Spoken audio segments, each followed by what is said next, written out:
dipuji, yang patut dipuji hanya Allah Subhanahu wa ta'ala. Allahu Akbar. Nah, ketika kita berzikir, membaca kalimat Allahu Akbar, Allah Maha Besar, aku yang kecil. Allah yang Maha Besar, aku yang kecil, aku yang lemah. Begitu, Bu. Jadi kita tidak pernah besar kepala, meskipun kita kaya raya, meskipun alim, tapi tetap tawadhu, tetap merasa diri kita adalah orang yang kecil, orang yang lemah sebagai makhluknya Allah Subhanahu wa ta'ala.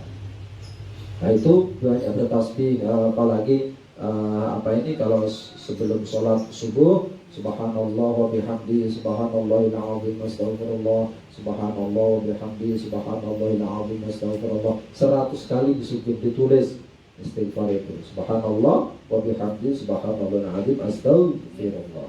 Terus subhanallah walhamdulillah wa la ilaha illallah wallahu akbar wa la haula wa la quwwata illa billahil aliyyil azim. Subhanallah walhamdulillah wa la ilaha illallah wallahu akbar wa la haula wa la quwwata illa billahil aliyyil azim. Kalimat zikir yang disenangi oleh Rasulullah, yang paling digandrungi oleh Rasulullah, itu kalimat subhanallah walhamdulillah wa la ilaha illallah wallahu akbar. Subhanallah walhamdulillah wa la ilaha illallah wallahu akbar. Itu kalimat, jadi satu zikir tapi banyak memuji Allah Subhanahu wa ta'ala. Kalimatnya hanya memuji Allah Subhanahu wa ta'ala. Itu di antaranya. Jadi agar kita selamat dari adab kubur atau siksa kubur, yang pertama tidak meninggalkan sholat 5 waktu. Kalau meninggalkan sholat sunnah, ya masih itu kan sunnah, Bu, ya, tapi jangan sampai kita terus menyepelekan. Ya, kita istiqomah juga, berusaha istiqomah, ya. Kemudian memperbanyak sedekah. Ya, sedekah bisa apa saja, bisa senyuman, kata-kata yang baik, ya, tegur sapa dengan tetangga, dengan teman, ya. Ya, walaupun nggak bisa ngasih satu kintal beras, ya kasihlah 5 kilo atau 1 kilo begitu. Kemarin mohon maaf ya yang sempat bersedekah dengan saya di waktu Ramadan. Jadi saya bilang sama istri saya, ini dapat beras banyak, dapat telur banyak, dapat mie banyak, kita tidak mungkin untuk makan sendiri. Maka saya bungkus, Bu, 1 kilo, Bu. Awalnya kita memang kuatnya 1 kilo ngasih orang, kuatnya mie 2 biji sama orang, telur 2 butir sama orang. Tapi tidak tahu Allah melipat gandakan, tahun depan saya bisa bersedekah 10 kilo satu orang. Tidak tahu. Saya awali, saya tidak malu, saya lapor Pak RT. Gimana Pak RT? Malah Pak RT senang walaupun 1 kilo.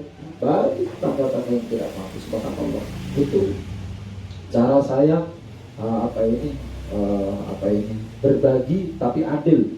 Walaupun saya sendiri memang dikasih orang, tapi tidak muat untuk saya makan sendiri sama istri. Apalagi istri lagi hamil, tak boleh makan banyak-banyak. Ya kan? Allahumma shalli ala Muhammad. Kemudian hal inilah yang nantinya dapat menerangi dan melapangkan alam kubur seseorang. Di samping itu hendaknya ia senantiasa menjauhkan diri dari 4 hal yang menyengsarakan. Jadi kalau tadi kita mendapatkan penerangan, ya, terhindar dari siksa kubur, yang sekarang adalah kita supaya menghindari 4 hal supaya selamat, ya. Yang pertama, berbicara dusta. Jangan sampai berbicara dusta. Harus menjauhkan diri dari 4 hal yang berikut ini. Yang pertama, berbicara dusta. Misalkan, dari mana Bu Zulaiha telat? Enggak, tadi ganti gembes. Padahal ada orang apa? Bakso banyak. Umpama itu yang sudah dusta. Mohon maaf Pak Ustaz, tadi bakso saya itu brandnya banyak. Itu namanya tidak dusta. Kalau terus terang walaupun tapi tidak dusta. Kita hindari. Yang kedua, dipercaya tapi berkhianat.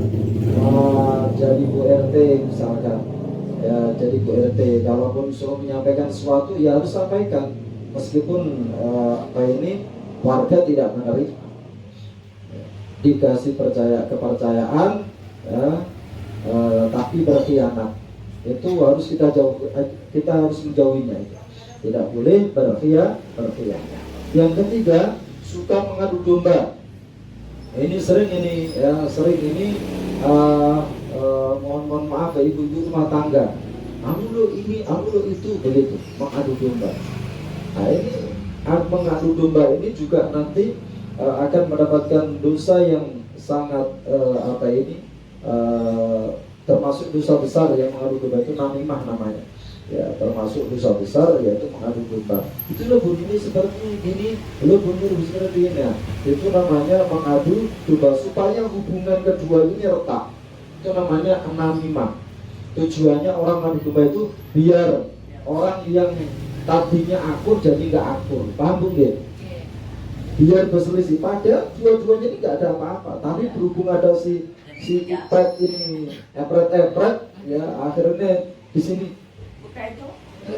akhirnya apa? Yang dua orang ini akhirnya berjauhan, memusuhi, padahal nggak tahu menahu sebetulnya. Masya Allah. Jangan sampai mengadu domba supaya kita selamat dari azab kubur. Yang keempat adalah meremehkan masalah etika dalam buang air kecil. Nah ini bu, ibu-ibu siapa saja ya, kebanyakan orang yang disiksa di alam kubur sebagaimana hadis Nabi Shallallahu Alaihi Wasallam, tanazzahu anil bauli fa inna amatan adabil qabri minhu. Ya, ini dalilnya. Bersihkan ketika kencing, yakni dengan sebersihnya. Karena kebanyakan dari para siksa kubur adalah dikarenakan kencing, yakni membasuh masih bersisa dari air kencingnya. Jadi mohon maaf ya, kemarin sudah saya juga terangkan di grup tahfidz ibu-ibu ini kalau laki-laki duduknya sambil jongkok, kemudian dehem, terus kemudian diurutnya 3 kali. Nah, gitu caranya. Itu sudah saya praktekkan juga di Miftahul Jannah. Kalau ibu-ibu mohon maaf ya, jarinya dimasukkan, dehem juga 3 kali, 3 kali juga. Itu memang jorok, tapi itu wajib saya sampaikan supaya sisa air kencing itu tidak lagi tersumbat atau tertinggal di situ. Soalnya ketika kita melangkah bu, kita berdiri, kalau kita belum bersikap itu akan keluar. Coba aja kalau tidak percaya. Ya, makanya saya itu kalau buang air kecil itu agak lama saya. Ya, hampir berimbang sama mandi. Jadi 4 hal ini harus kita hindarkan supaya apa yang kita lakukan 4 hal yang di atas tadi tidak sia-sia. Jadi sudah kita tidak meninggalkan sholat, memperbanyak sedekah, memperbanyak baca Quran, memperbanyak tasbih, tapi tetap berdusta, tapi tetap berkhianat, tapi tetap mengadu domba, tetap meremehkan hal tentang membersihkan atau etika dalam air kecil, tetap saja bu, tidak ada gunanya. Ibarat kata kita makan yang dilarang, kita makan terus. Oke, jadi demikian 4 hal yang harus kita lakukan dan 4 hal yang harus kita hindari supaya kita selamat dari siksa kubur dan bisa mendapatkan kubur kita mendapatkan rahmat Allah Subhanahu wa taala, diterangi alam kubur kita dengan membaca Al-Qur'an dan sedekah dan lain. Demikian. Wallahu a'lam bishawab. Wallahu a'lam bishawab. Subhanakallahumma wa bihamdika asyhadu an la ilaha illa anta astaghfiruka wa atubu ilaik. Wa a'udzu bika. Assalamualaikum warahmatullahi wabarakatuh. Waalaikumsalam.